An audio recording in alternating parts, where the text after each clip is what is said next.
Демек ошондо кара кушка сизге белек кылып бериштиби же сиз атоң сиздин ошондо менчик атыңызды өзүгө? Жок, бул Талас Бегалиев деген байкебиздин аты болчу.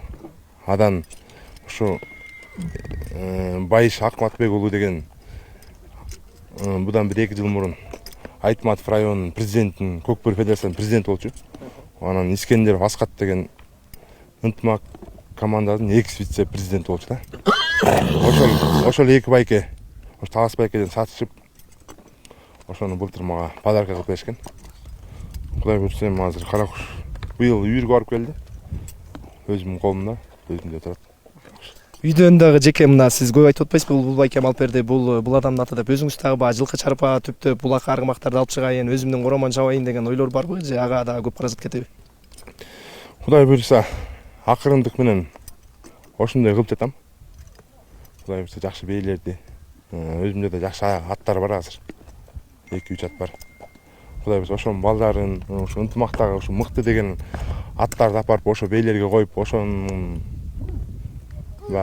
кулундарын, аттарын улап, Кудай буйрса ошолордон да мыкты кулундарды алайын деген жакшы ойлордо турабыз азыр.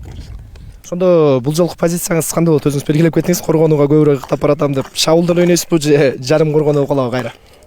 Кайра эле ошо жарым коргонуу оюнда булат бул негизи көбүнчө коргонуу жакта көп жүрөт да булат.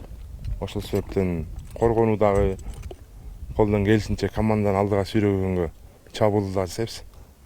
Бул эми баягы азыр артыңыздарда жаш чабуулчулар да көп, жаштарга жол бошотуп берүүбү же баягы кайрадан өзүңүздүн баягы кыялдагы аттапкыча ушул окуя уланабы? Негизи чабуулдун атын минип чабуул кыла турган болсом эле болчу да, негизи кыла берем болуш керек аны делечи. Бирок өзүм негизи жаштар бүт эле азыр жаш келиште биз деле чабуулга келгенбиз да. Улак салабыз деп келгенбиз да. Эч бир жаш бала азыр защитник болом деп келбейт да. Баары улак салам, мен мыкты болом деп келет.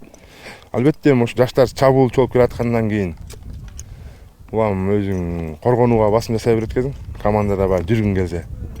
Ошол себептен коргонууну жакшы өздөштүрүп, коргонуунун үстүндө ушу акелерден Жоки деген капитаныбыз бар, ошо байкеден аны Эрлан ушулар бар да бизден улуу. Ошолордон баягы тажрыйба топтоп мыкты коргоочу болгонго аракет кылып жатабыз азыр.